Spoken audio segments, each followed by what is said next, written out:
Okay, how about we get started? I know everybody's got busy schedules, and we'll get things rolling here. My name is Tom Suter. I'm the CEO of the Advanced Technology Academic Research Center, and welcome to our Thursday afternoon IT webinar series, recently christened in the last 3 weeks since pandemic.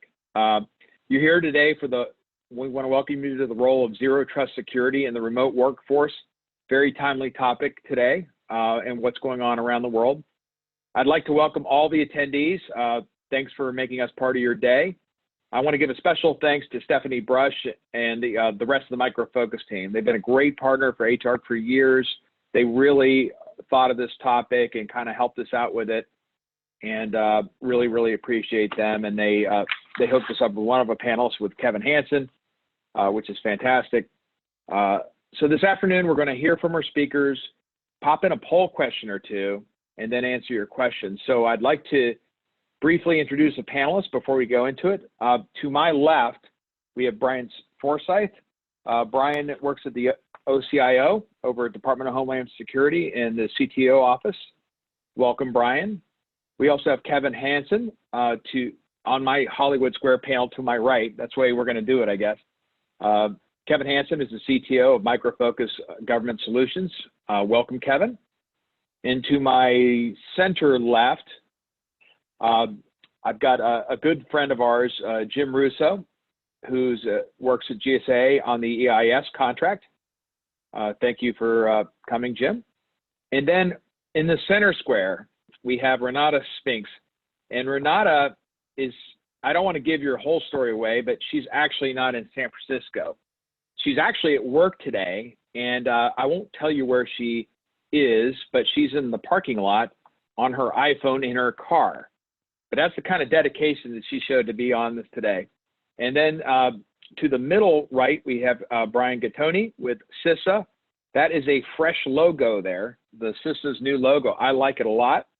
It's really sharp there, Brian. Very good. So before we begin, a little bit about Zero Trust, what I've seen. You know, I wasn't even aware of this concept till I think it was about 2 years ago. The CIO Council had a Zero Trust group, and we were working with Sylvia Burns at DOI in the very early stages of this project. And I was like, oh, Zero Trust, what's that? What we've seen is, you know, from the government perspective, what have we seen? We're used to having these great programs, the CDM program, Einstein, TIC, which all happen to be out of CISA. They're basically preventing the adversary from coming in. The programs have worked well. They're definitely an approach that you need to take. We've also seen insider threats is a very big threat. We've seen the Manning and Snowden and other threats. What Zero Trust is trying to do, and this is the definition, you know, it's based on the belief that you can't trust anybody inside and outside the organization. And I think that is the best approach, because you need to have the all the above strategy. So I'm going to turn it over to somebody who knows this topic a lot better than me and is right at the front lines of it. And we're going to lead off with Brian Gattoni with CISA to provide a little color to us and what the federal government's doing around Zero Trust right now is in relation to those programs and beyond. Thank you, Brian, for being with us today. Sure, thank you. Appreciate the intro. Appreciate the topic. This one's important to us, and thanks for mentioning a lot of the successful CISA programs we have out there helping protect federal networks. One of the questions we tend to get a lot about, you know, Zero Trust, or frankly a lot of new emerging topics or architectures or approaches, is are they in alignment? Or are they in anthema to the precepts that guide our other programs? And with Zero Trust, it's clear to us that they're in alignment. That the goals of Zero Trust, to establish a secure federal architecture to protect data where it lies, are the same goals that we have within CPS and CDM, just looking to take advantage of more advanced technologies and how do we apply them. CDM provides a lot of base capability that's going to be necessary for folks that are on a Zero Trust journey and trying to achieve an end state where their data is fully protected. CDM helps with that. NCPS provides a baseline for collecting telemetry to inform the folks in the threat hunting group in the cybersecurity division on what's going on in federal networks, so they can establish fact patterns for adversary activity and inform all our partners in the federal space on what they can do next to solve those problems. Great, great. Maybe next we'll go into, and I'm kind of playing this by ear, but we'll go in the department at DHS into the OCIO shop. Brian Forsyth, you want to kind of go in from your perspectives? Brian, you're on mute. There you go. Brian's still on mute. Brian, you're still on mute. Technology challenged here a little bit. Thanks for having me. Appreciate it, Tom. Yeah, zero trust for us at the headquarters is basically, like you stated, not trusting anything and ensuring that everything has the right credentials to the data and to the resources, hardware and software. We're taking a look at it from a agile perspective. Instead of trying to take big bites and big chunks of things at a time, we're trying to skim those down to what we can do in agile approach, you know, every 90, 120-day sprints, and enact some zero trust principles within our environment. One of the things we did was use some of the capabilities we currently have available to us within O365. I mean, that was a low-hanging fruit that we could jump on and take advantage of to secure some of our data within that Office suite. We were successful in that, and we're planning to roll that out as an operational thing to the OCIO here within the next few months. Other things we're looking at is our boundaries. You know, the boundaries have changed. We're no longer that castle with the solid, you know, foundation that CISA is providing us. With the Internet of Things coming on board, we got to look closely at what things are being attached to our networks and how they're being attached and where they're being attached. All that information can be utilized during a zero trust principles architecture. So we're taking a look at that. One of the things our CISO office within the OCIO is standing up is a CASB. We're currently looking at that, testing those capabilities. We've kind of put a priority on that right now. Due to the COVID-19, CASB can kind of alleviate some of the stresses that we have on our VPN. We can utilize the CASB for authentication purposes and kind of relieve some of those stresses. So we're taking a very active role in DHS. We're sharing with our components. We're talking with agencies like CISA and other agencies to see how they're doing and getting lessons learned from them. Yeah, I think one of the things that you brought up is it's so obvious, but it's so true. And I learned that with Maria Road over at SBA. Use what you have. You already are paying for some of these licenses. Use some of the capabilities that you already paid for rather than, I got to get my zero trust budget. Great. So next we'll go to Renata from an undisclosed location, not San Francisco. I'll let you guess where she is, but from a security perspective, I would love to hear from your world what zero trust means in the Department of Defense. Thanks, Tom. So for us in Marine Corps, working very closely with the Navy, just making sure that we understand, no matter what your architecture looks like, it's the function that you're trying to program to. Yes, there's a cost model that we have to think about, but we're divesting a lot of things so we can reinvest or cost avoid on some hardware and some software. So you hear a lot about COVID-19 and our plus up for teleworking, and so you'll know that we are probably leaping into Office 365 is what I'll call it. We just had to really increase and accelerate an already planned migration. So a lot of challenges to our infrastructure. With that, you have your VPNs that's already been mentioned.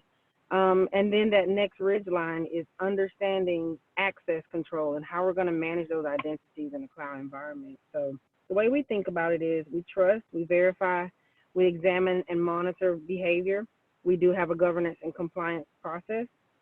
And then we trust again, and then we verify again as that person whose identity is moving laterally and bilaterally across the network. So you hear our Eric Snowden stories from an insider threat perspective, segmentation of duties. So there's a few different pillars that we look at when we're considering how our architecture is supposed to be designed. But the function of it is more of trust, verify, and trust again. And you continuously do lose that. So you had a plan and it was going to be executed in phases, and then COVID-19 hit and everything got super accelerated. True, absolutely. The good part about COVID-19 for us, from a operations standpoint, no good part of from a healthcare perspective, but what the COVID-19 did was Marine Corps and Navy was already looking at accelerated acquisitions, using Agile, how do we mature our IT service model. And so you hear us talk a lot about how does service management meet Agile. And so the way it meets agility is being able to deliver quality and service to our users and our warfighters in a faster manner. Not a lot of waterfall can occur when you're accelerating deployments, but the good part about commercial off-the-shelf products such as Office 365 we'll talk about, or Comply to Connect when that's you're talking end user devices. The good part about that is we're no longer designing, we're no longer building from the ground up like we would do a ship or an amphib. We're receiving an already product and we're integrating and configuring it in our environment. And so that helps us be a little more agile. Great. And let's shift over to Kevin Hansen. Kevin, you have this perspective. You work across a lot of different agencies. I'd like to get your perspective there. And then also you do a lot of work in the private, your company does a lot of work in the private sector. How are they handling zero trust? I think that would be interesting to this audience. Go ahead, Kevin Hansen. Yeah, thanks, Tom. You know, when we're addressing zero trust, we got to remember there's a goal here and a purpose behind it. And it's really to minimize the attack surface. You know, number one, and I think with the recent crisis, you know, and the need, you know, kind of reprioritization around some of the zero trust capabilities really kind of highlights how the attack surface has changed. And then number two, you want to minimize the exposure, you know, which is really the goal of zero trust, is minimize the time that any particular organization's exposed. So you see the convergence of, you know, security protections and security operations processes with, you know, risk management framework and risk calculations and risk monitoring.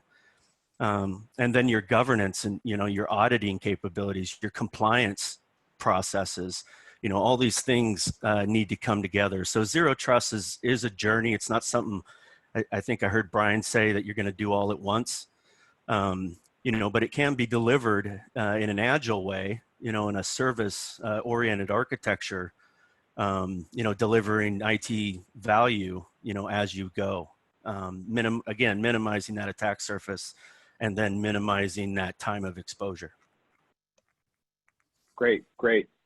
And Jim, certainly last but not certainly least, and I know you're working on the EIS program, and you know I personally worked on FTS 2000, 2001 networks, and now we're into a different place with EIS, and it's a lot of different models. You're dealing with SDN, you're dealing with cloud, and certainly with zero trust. Looking forward to your government-wide perspective. Yeah, so thanks, Tom. Right, I'm in the Office of Telecommunication Services, and we do focus on the EIS program, Enterprise Infrastructure Solutions.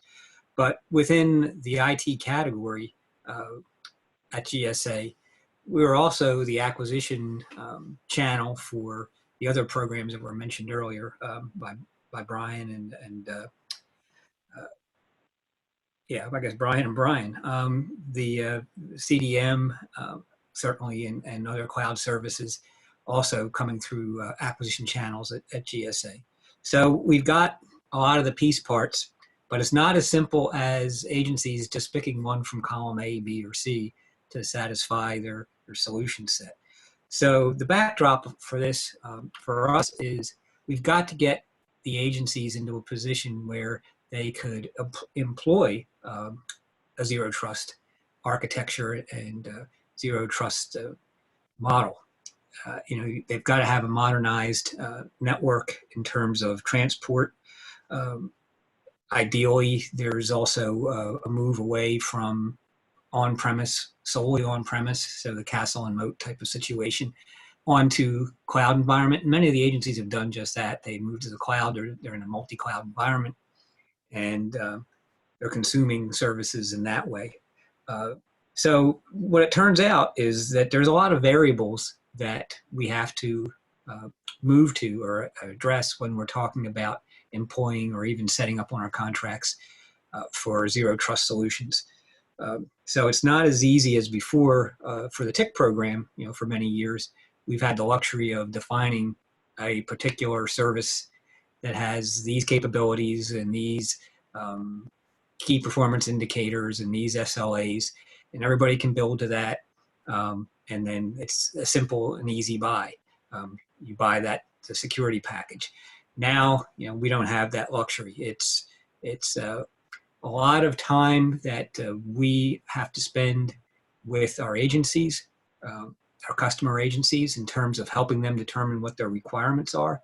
And that's requirements not only for if they want to talk about getting to zero trust, but it's, well, how do you even put yourself in position to employ a zero trust solution? So you've got to get away from legacy transport. You've got to get to modernized transport. Ideally, you'd employ an SDN or SD-WAN type solution for your network. Then you can be in a position to do microsegmentation, for example. If you're working with legacy transport and network architecture, you're just simply not going to be able to do this. So, we're working sort of across a lot of channels here. We've got to be in step with and coordinate it with what CISA is doing, and we've done that, throughout, especially working with Brian's team, Brian Gattoni, and Sean Connolly and folks, as they walk through all of the TIC 3 updates and use cases. So we're following along and trying to be the acquisition arm for those use cases, being technically astute in terms of understanding what those requirements are in a way that we can communicate that to our agencies and our industry partners. The industry partners are looking for some depth behind the requirements. It's one thing just to say, hey, we require you to give us reporting. Well, what does that mean? And what depth is that reporting, for example?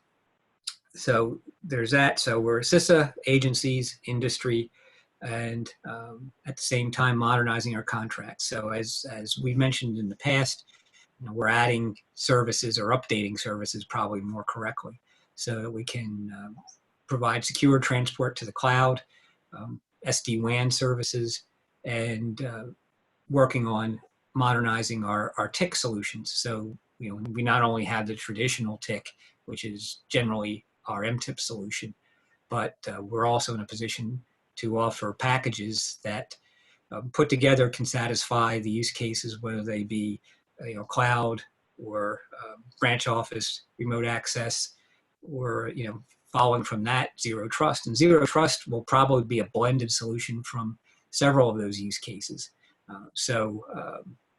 Yeah, as I said, there's a lot going on all at the same time, and there's a lot more responsibility that the agencies have to take on in order to get a solution that allows them to do a zero trust type of implementation. Great. I think we're going to break into a poll here. I'm getting a little feedback. Okay. Yeah, just put on mute when you're not talking. Yeah, we'll break into a poll. I have one quick question, though, and it leads me to maybe we should talk about it while Maddie's queuing up the poll. Jason Miller with Fed News Network asked, what's CASB? It obviously means Cloud Access Security Broker. And Brian Forsyth, maybe you can describe that a little bit.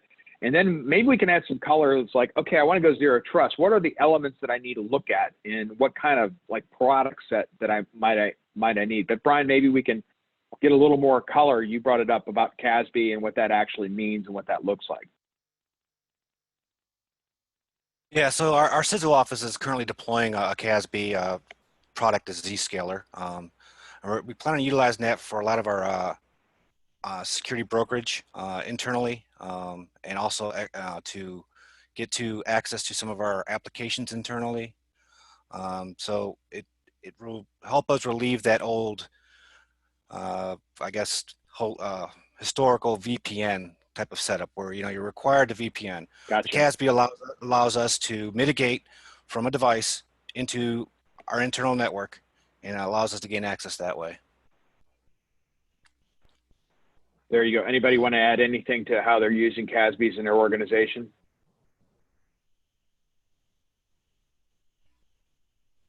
Renata, are you talking? Okay. All right. I think one thing to Addie, you want to go ahead? Yep. Sorry, Tom. I think one thing to add too is, you know, everyone says zero trust. What's zero trust? You know, yeah, it's defined, you know, do not trust, but you know, there is no picture of this is what zero trust looks like. Zero trust is a principle. It's a holistic look at all your accesses, holistic look at all your devices, your resources, your data, and implementing security in many processes in many different ways. It's not just one thing, and it's not, you know, you can't go out to the commercial environment and say, hey, I want zero trust, and they're going to deliver it. So that's interesting. So like on a CDM program, we have some risk scoring. How do we measure our success with zero trust? It's who's doing? Go ahead.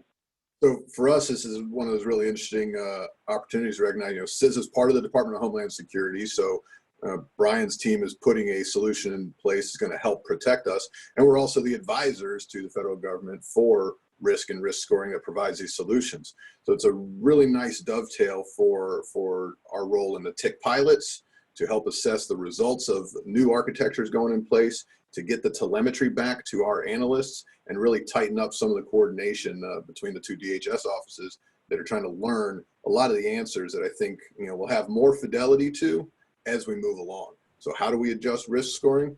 We try, we see, we get the data in from the new capabilities that can be part of the architecture. We see how it affects our view of risk, what additional insights it provides, and adjust the scores from there, and then iterate and put it out there.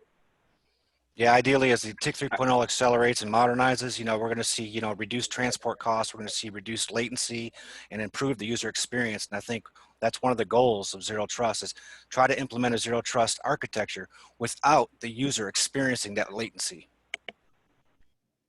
You probably want to make it better than what they have today. I mean, that's what we've seen in pandemic, that it's just okay in some cases. Renata, were you going to say something? Yes, just, you know, got to put my cyber hat on. That cyber technology officer there is pretty evident that when we think about it, it's while we have that user experience in the forefront of our thought process, I think some of the challenges that we see across this architecture discussion, not just here today, but just at large, is that data that we are using that sets the baseline for whatever it is we're monitoring. And when you talk about a person's identity and their behaviors, how do we make sure that when that behavior changes, that Renata, who may be traveling to San Francisco this week, but any other time she's not traveled there, and maybe I didn't do what I was supposed to do and contact my IT team and say, hey, I'm on travel, like what happens at the bank.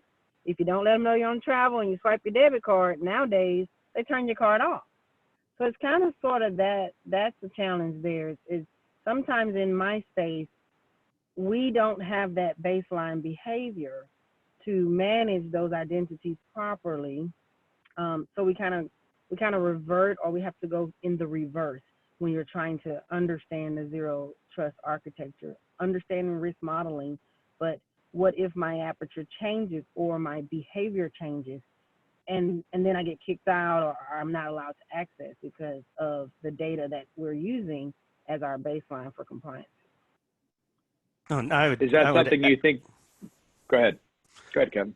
Yeah, I would just add, you know, looking historically, you know, collecting the data hasn't been a problem, you know, around what users are doing on the network, but being able to correlate that data in a meaningful way where security analysts can take action on some anomalous behavior, that's really been the challenge historically. And when we talk about, you know, technology that's coming along to really help that, We're at a pivotal time right now with the ability to leverage AI and ML and specifically unsupervised machine learning to correlate that data, leveraging AI and ML to really highlight those unique anomalies that security operations need to focus on. So, the technology has come a long way, and I think we're at a pivotal time versus where we've been trying to, coordinate that data. I think Kevin's exactly right. And Renata's use case about being on travel starts to open up those opportunities. Wouldn't it be great if instead of, Renata having the responsibility to inform IT that she was on travel, that we had a back-end hook into the IT travel systems we all use as federal employees to plan our travel. There you go. It just puts a little call in. The AI ML handles the call and says, are they out there or not? Where are they? Does that jive? And the risk score never pops up, right? It just gets handled on the back end because we're innovative about the types of data we have and how it can be used for more than just the original purpose. I think that's a good point. Rather than, oh yeah, she's not supposed to be in China 1 hour after she was somewhere else. Well, she was supposed to be here. And if she's not where she says on her travel calendar, what's going on? Something might be going on. Maddie, can we do a couple poll questions? Okay, this is for the audience. What's the impact of your current situation? Has it moved the organization more towards zero trust? And then the second one, what zero trust aspects are most compelling to you and your organization? If you can answer those real quick, we'll have some data and maybe we can comment on it. We also have a Q&A box. Please ask away. You got these experts here and we'll try to intersperse it in there. We'll leave this up for about 10 more seconds, Maddie, and we'll go with what we have. All right.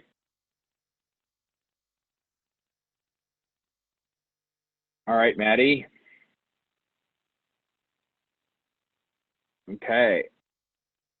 I think we've been doing this for a little bit. We're very experienced. This is like our third webinar on Thursday.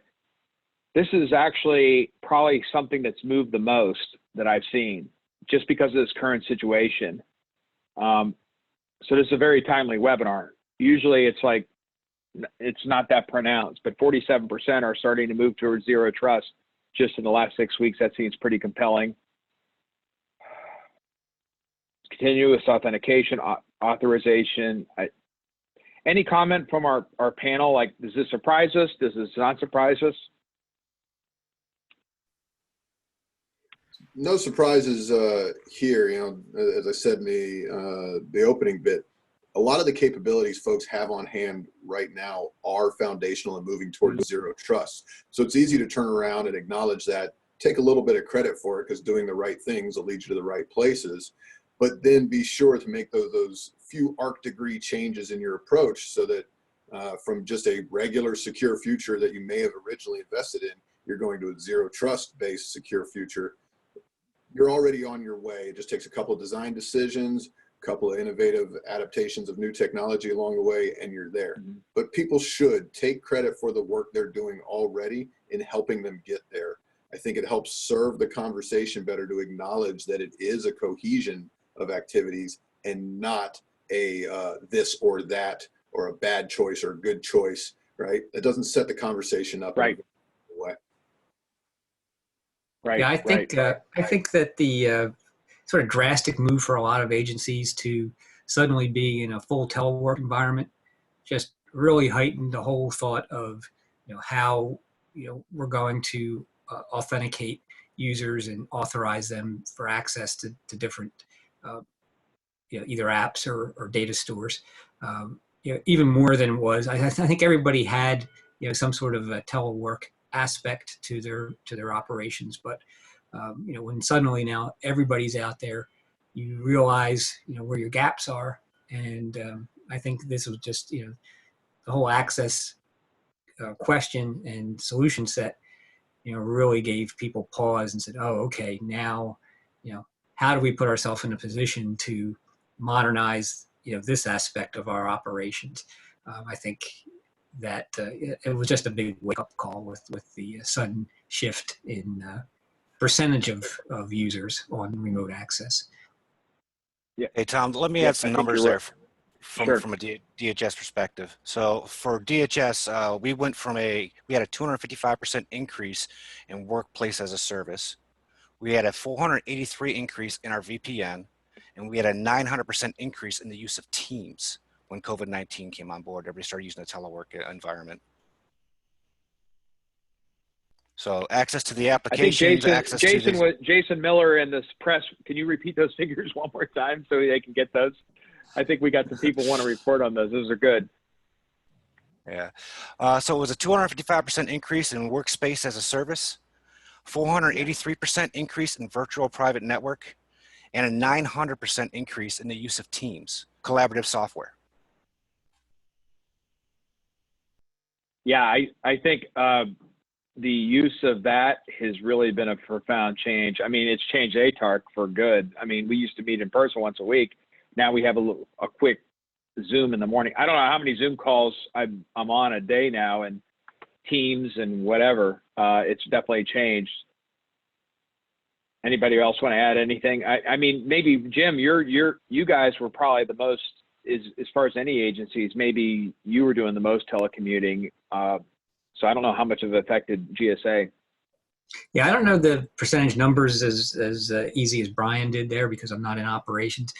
But I do know that, for instance, just the meat and potatoes part of it, we were well prepared with employees with the right tool sets, already at their remote workstations.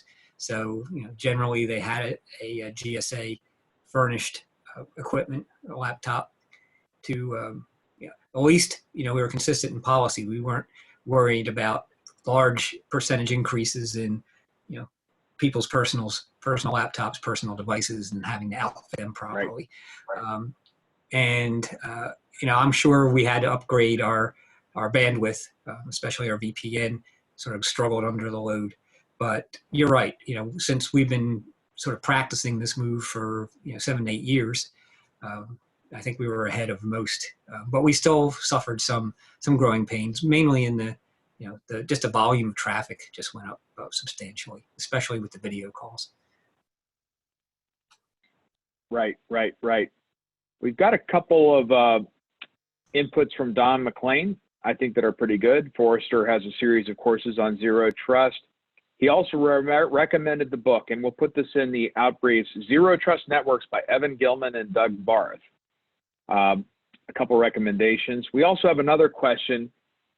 And I look at this with any new technology. One of our verticals is DevOps, and we have a question around that. What are the agency plans to extend zero trust capabilities to organization embracing DevOps practices and containerization for the application delivery? Typically, containers like Docker and orchestration engines like Kubernetes are fairly unrestricted as long as they are within a secure network perimeter. So it's in the perimeter. So some technologies, they assume we're in the perimeter. They're not. How are we going to adapt them to zero trust? Anybody want to take a shot at that? I think it's helpful to just re-vector where the perimeter is. Some of the early conversation went to deperimeterization, right? Because it was based on our network mindset. I think now you've got to get down to there are several perimeters, and that's why we have a zero trust approach. We don't trust anybody's entry from one to the next. So if you go from the WAN to the LAN, you get down closer towards the server and the database and the data field, each one of those should have a check in it that provides you some assurance that who came in the very front door and walked through all the other doors in the house was the same person the whole way. And when I say person, I should say entity, right? Because this methodology has to extend from the people, right? And all the ICAM, IDAM rules that need to go in place, and also the scalability necessary to handle the non-person entities for all these automated calls, all this hookup we want to do to automate and orchestrate and take advantage of the advancements in technology. We've got to extend that trust to those capabilities as well. I just add that, Agile and Kubernetes and cloud environments, that's just another environment.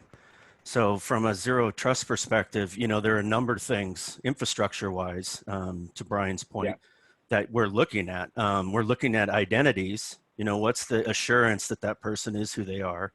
We're looking at their permissions and then their behavior as they navigate laterally, between applications, which is really the next thing you need to secure. Regardless of the environment, you need to make sure your applications don't have vulnerabilities. And then the data itself, at the data layer, you have to, provide zero trust capabilities around who's accessing the data. What's that data categorized as? What's the risk associated with different roles accessing that data and so forth? So, the cloud environment's just another environment, but the same principles of zero trust apply from an infrastructure viewpoint. Just to, as Kevin was saying, the cloud environment, it's kind of a prime time right now as we push all of these legacy systems and applications to a cloud environment to take a look at their trusts and how we can enforce those along those ways. Build those in as we're building them out from our current legacy infrastructure to the cloud environment. Yeah, I think that's very wise. We have another question. A lot of focus on identity and access management with zero trust. How do you view the cybersecurity posture of the endpoint as a component of zero trust, especially with work from home and teleworking with potentially unmanaged or personal devices? So we're switching totally to the endpoint. And I think we definitely struggled with this because some agencies never had certain people work outside. I mean, I just want to jump back. It's another environment. It's another device, potentially on the network that has, potential PII data on it through the use of applications that those users are authorized for. So, same policies should be extended and controlled and managed, from identity, the authentication and identity verification to the data encryption to the least privilege, access capabilities. I'm sure others have stuff to add too. Yeah, I think some of the capabilities coming forward, that we've seen from our DHS office with our move to, more of the OneDrive, SharePoint cloud implementations for our data storage, it abstracts the endpoints holding of the data away a little bit, right? So I fully migrated into my OneDrive, into my SharePoint, and I have multiple endpoints that DHS has issued me given what work environment I may be in. I have a laptop, I have an iOS device. I can save a PowerPoint file on one and bring it up on the other, and they're not stored on either. I'm really just viewing an instance of it. And with the appropriate checks in place and using the certificates the right way, there's a lot of protections in there that do invoke zero trust. They're not trusting me, the human, with the hard copy bit of the data in my hands at home. I have a couple of IT devices I'm on the hook to be responsible for, and I access the data through appropriate means.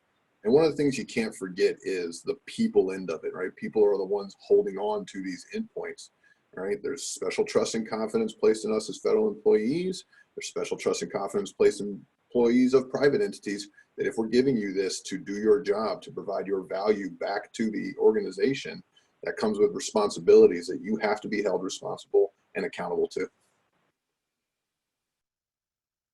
And that kind of like the next question is about mobile devices. And I know that in the CDM program, they're liaising back to DHS S&T and Vincent Sridapan for mobility security. But, does the panel have any thoughts on the threats and risks from mobile devices as we use our mobile devices more and more and more, whether they're BYOD or government furnished? Is it we seeing a rise in that? Is it something we think we have covered?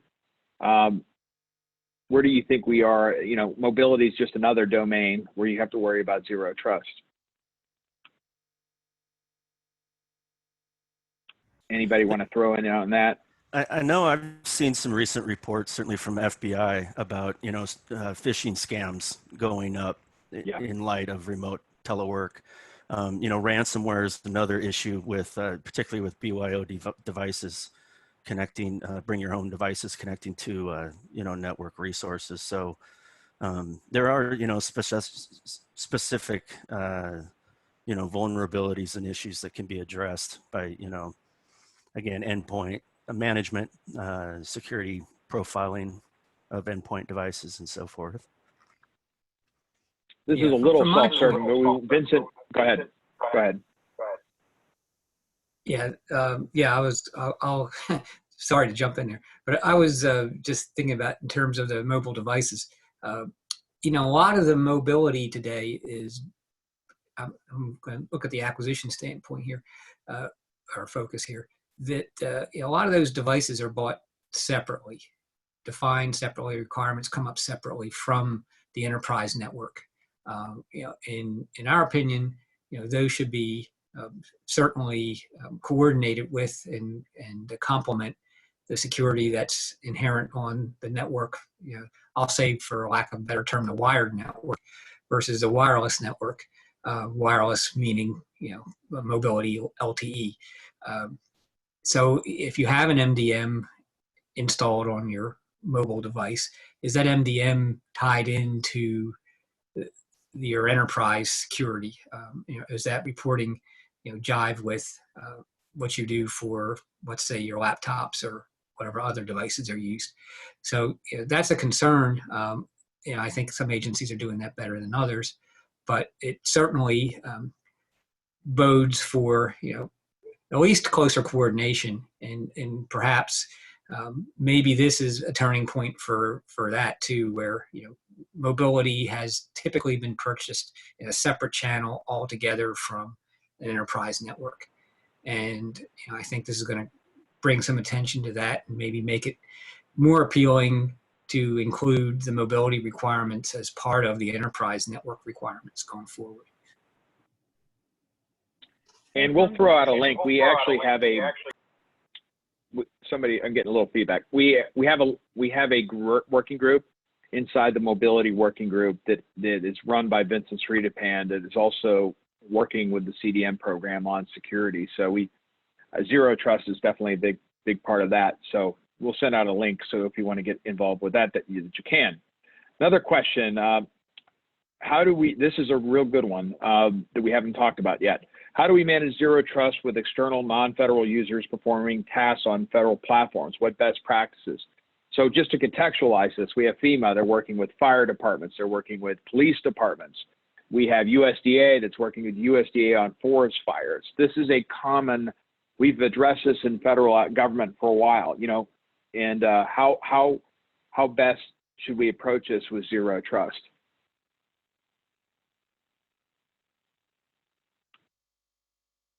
Anybody want to add to that? Renata, I know you have different military units. Yeah, go ahead. Yeah. So go ahead, Renata. Renata, you can go. Okay, so from a military perspective, you look at Army, you look at Navy, you look at the response to COVID-19. So a lot of support on the medical side. So Zero Trust is kind of sort of already happening, because you don't get those users who are helping us and using our platform, they don't get access to our entire network. There's containers being spent up, there's identity and access control, because most people that we work with, although they're not within the military, they have an identity that's been established in industry. So how do you take a look at that identity to understand who that person is that person who they say they are? You still have to go through that process. I guess that's where you saw the personnel uptick of processing who's all the people we're working with. That was one aspect of it. But you see a lot of liaison. So you see a lot of not really on our platform, but working with personnel who already had access to the platforms, while others go through that very thorough background investigation and understanding what do they, really critical path, what do you need access to do your job, not here's everything the Marine Corps has within its aperture of cyberspace. And so the NSA is very helpful. DHS has a lot of best practices out there that the military takes advantage of. So I think it's a collective effort, and it's probably a hybrid approach of how do you implement that Zero Trust from an accessing perspective. We're going to start a Zero Trust working group, and I think that this external constituent thing is worth pulling the thread on. And Brian, you wanted to add some more? Is Brian Forsyth, I think? No, I was just going to add on that. Yeah, for the DoD, internal resources and vetting those resources from a federal perspective, where we serve the public, a little more difficult in that situation, trying to vet who is public, you know, John Q public, who is Jane Q public. So we've got a lot of work to do in that area. We're looking at it. We are working in that area, but we just haven't, you know, achieved success yet. The individual asked a question, mentioned, you know, using other resources to do multi-verification, kind of like USA Jobs does. You know, you go to log in, got to hit your mobile with a text. That's, you know, kind of what the best part we've seen so far. And we're thinking internally, I've talked to our IDAMs, ICAM folks, and they're looking at that as a resource as possibly using for some of our applications. And I think, Tom, before the COVID-19 crisis, I think it was kind of a default that some of that, you know, fell internally in security silos, you know, different application, different business lines who manage that stuff. You know, as we move down towards zero trust, you know, initially we can leverage, you know, as it's been talked about today, some of the capabilities you already have, but it's just coordinating those across, you know, all your new access points. You know, whether that be, you know, an MFA method, like a text to your phone that was just mentioned, you know, enforcing least privilege for those users, and activity monitoring, you know, as we move forward and start implementing user behavior analytics, you know, even for citizen users or partners, we'll be able to compare, you know, again, using, you know, AI and ML, we'll be able to compare baseline activity with current activity, and anything that is unusual will get flagged. So there's things you can do now, certainly around access controls and activity monitoring, but, you know, there's a lot more, I think, that's coming as far as requirements. Yep. And I've got one for you. Go ahead. Yep. Hey, I'm not sure if anyone's tracking this commercial virtual remote environment that you see across the DoD. What that is OneDrive and Teams has been enabled across the enterprise of services, and just got the water carried a whole lot with Navy. Navy's Don CIO, a very new position, but Mr. Wise is no stranger to the commercial environment, and so he's brought a lot of that commercial thought process into us accessing OneDrive and Teams. It has increased productivity with the mass telework. Even restrictions of using video and voice in the Pentagon, that's a challenge, but that's a policy challenge, not a technical challenge. But when people are at home, I think they had, and I'm looking at my G6 here, I want to say a meeting of 260 people recently, all at one time using video.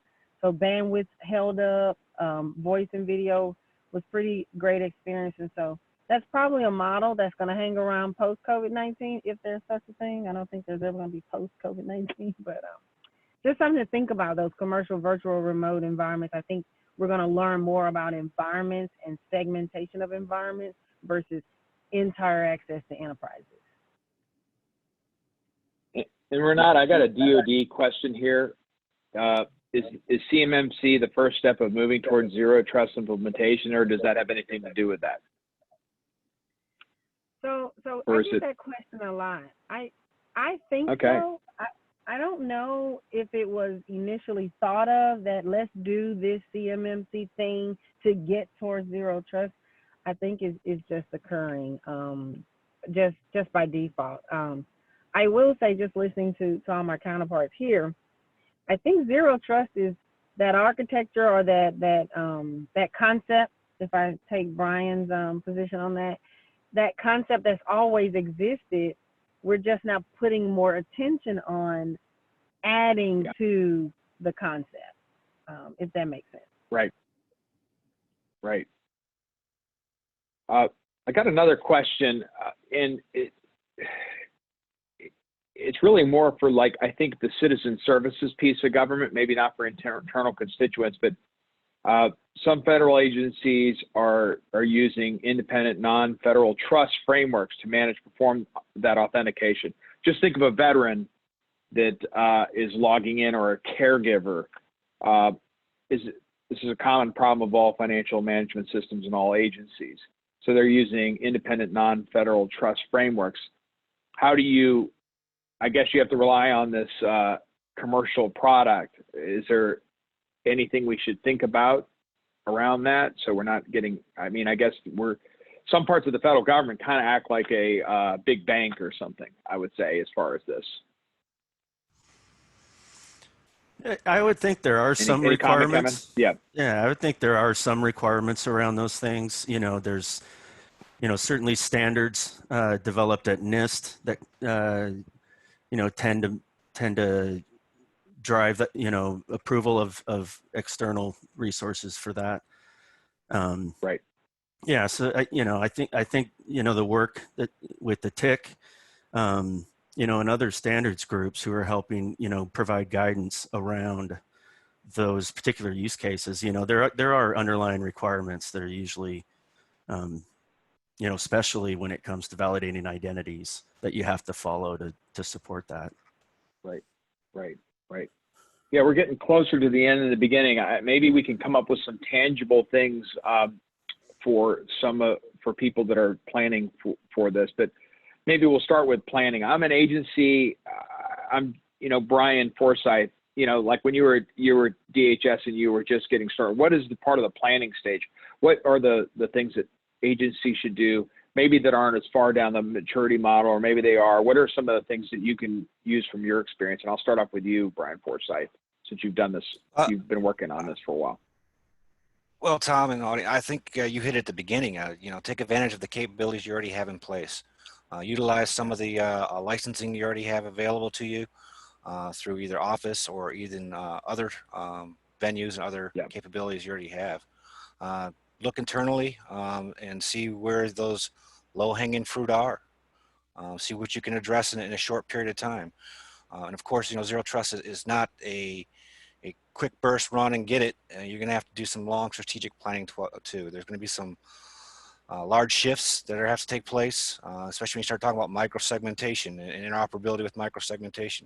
Those are big projects. You're going to take some deliberate project and strategic planning on. But initially, just see where you can get started. Start down the road. If you have to, you know, turn left, you know, veer left a little bit down the road, fine, veer left a little bit. We were looking at a couple different use cases and we started down the road. COVID hit. Okay, time to veer left a little bit. What's more important right now? So yeah, just take a look inside.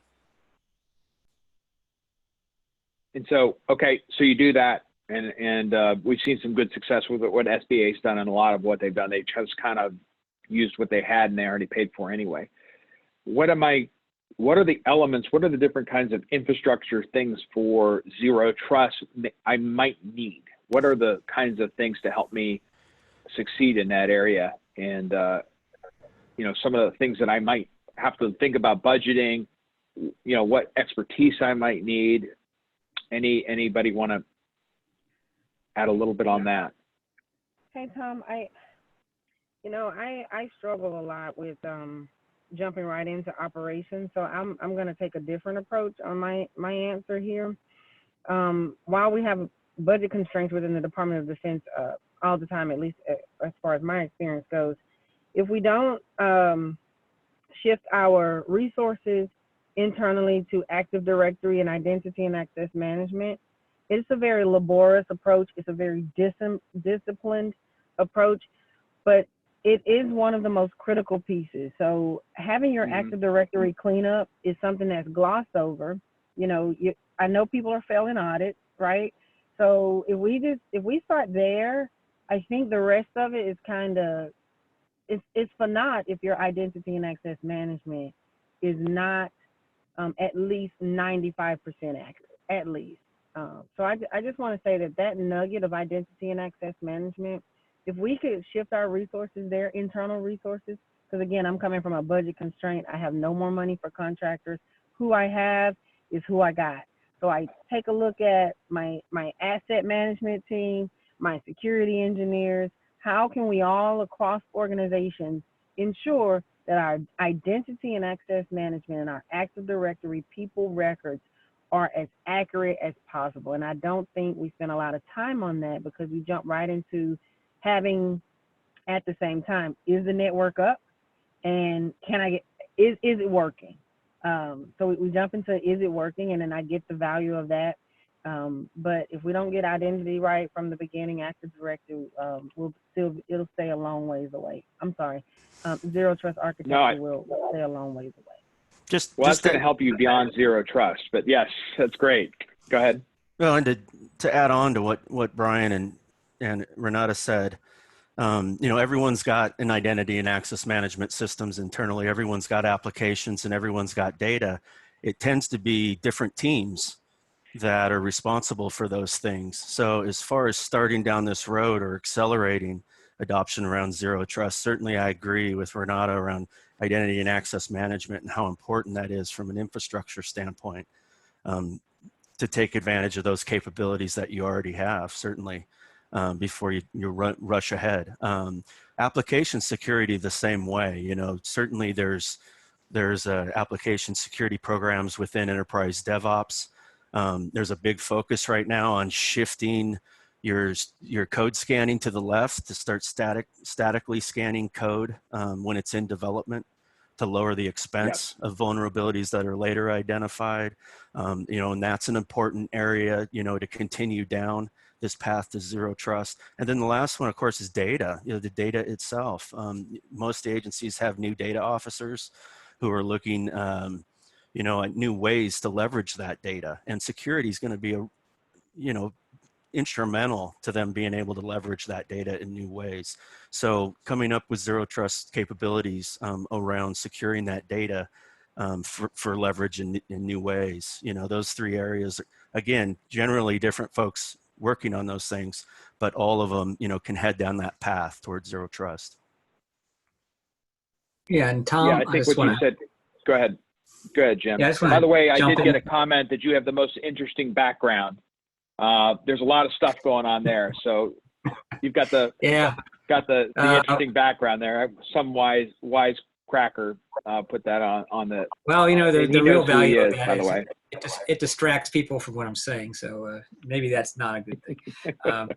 Anyway, I was just going to say, in a way, this follows the same type of concerns we had with our transition effort from our expiring contracts to EIS, where, as Renata said, you really got to do your inventory first. Know what you have. The other thing that I think is overlooked is really a very in-depth look at, after you have that inventory, what's your risk posture? What's your whole risk plan, your framework, and how you're going to manage it.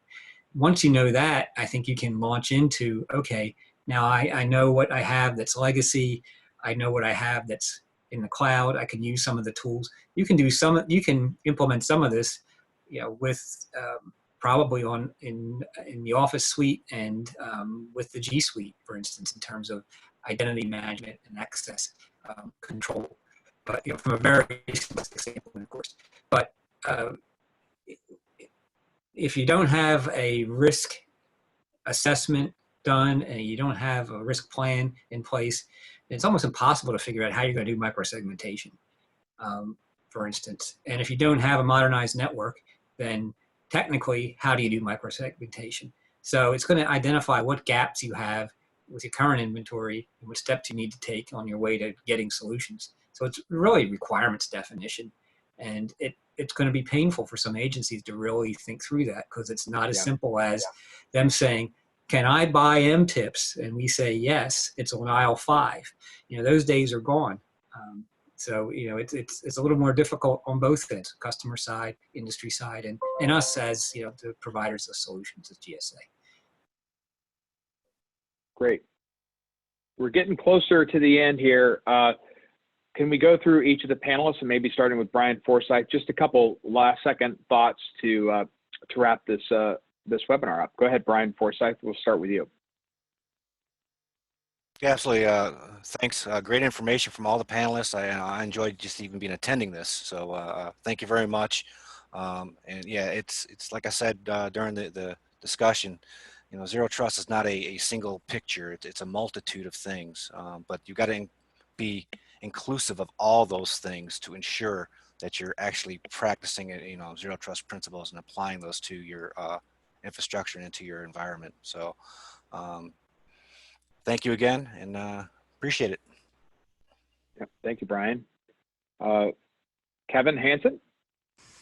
Yeah, thanks, Tom, and certainly want to thank my fellow panelists today. I learned a lot from you as well, and thank everyone for attending today. Yeah, I guess a couple things just to leave with, you know, and to what Brian said, you know, it's really a philosophy with several principles to follow kind of across your infrastructure to get to zero trust. So it's a bit of a journey. And as long as you're inclusive across your organization, you know, there's important roles for the IT folks. There's important roles for the business lines to play in this, you know, all to get down this journey towards zero trust. And in the end, you know, the end isn't zero trust itself. I mean, ideally, we're getting to a point where we have enough trained data and leveraging AI and ML where, you know, we're automating most of these practices, you know, whether it's calculating risk score in real time, doing continuous, you know, authentication and authorization of resources, you know, to getting to that point where we're providing a real-time mitigation, a real-time response to threats that we can start, you know, even to predict, you know, what areas of the network are most likely to have issues that we can then plan for before they actually happen. So, you know, it is a journey. There is a destination there, you know, but again, it's got to be inclusive and holistic across your infrastructure. And I think, you know, everyone kind of highlighted that today. So thanks again. Fantastic. And how about Brian Gattoni? Yeah, I would say for folks taking this away, going back home and looking to implement it is be ambitious about the potential for your mission if you IT modernize and embrace zero trust. Be ambitious about the work that can be accomplished, but be practical in the requirements setting. Those use cases are going to be key in getting it right. And it's going to involve people, it's going to involve systems, and it's going to involve change. And I think those are the components that make it hard, just as Jim alluded to.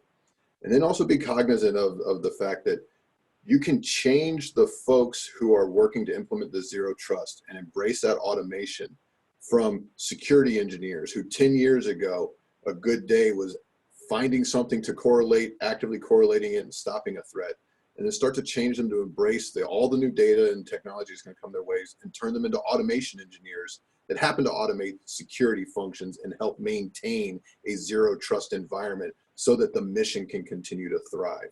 But if you go home and pitch it as zero trust is the next thing we have to do because it's security, I don't think you're going to be successful. Focus on the mission, be ambitious. I think you're right on that. How about you, Renata? You're falling into San Francisco Bay a little bit.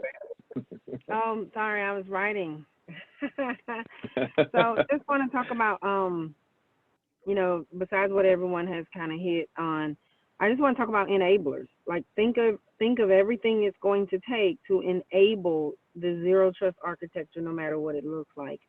And then the second piece is managing talent and cross-training your workforce. So those are the two big takeaways that I would give as some nuggets, since we've already hit the infrastructure, the readiness, road to the cloud, et cetera. So cross-training your workforce and considering the enablers and plan to those enablers so you can save money where you need to save money and be like the Marine Corps. We were better lucky than good, being able to plus up on our VPNs and enable telework. Thanks for having us. Fantastic, Renata. And Jim Russo? Yeah, so thanks, Tom. Thanks again for inviting me to this panel. I guess last week was okay because you invited me back. So hopefully I satisfied your trust there.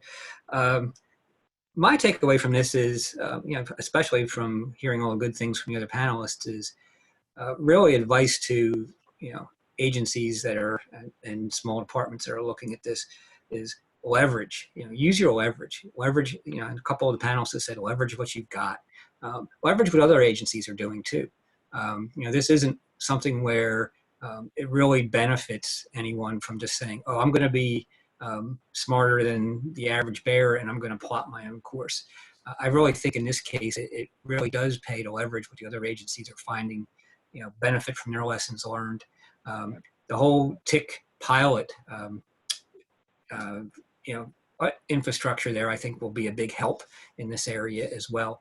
So, you know, as long as people start getting plugged into that and learn what works and what doesn't, it will really hasten their adoption of new services and improvement of their architectures. Yeah, kudos to Brian and his team. I love the way they did it. They didn't prescribe how to do it. They're like, okay, come back to us. We'll work it and approve it. I think it leaves a lot of room for creativity, and you never know what you're going to get back. So I like that. Well, thank you to all the panelists. This has been a great conversation. And thank you to Micro Focus for making this possible. We really do appreciate it. And lastly, thanks for all the great questions and our participants, and joining us on this Thursday afternoon. Everybody have a good week and stay safe. Thank you.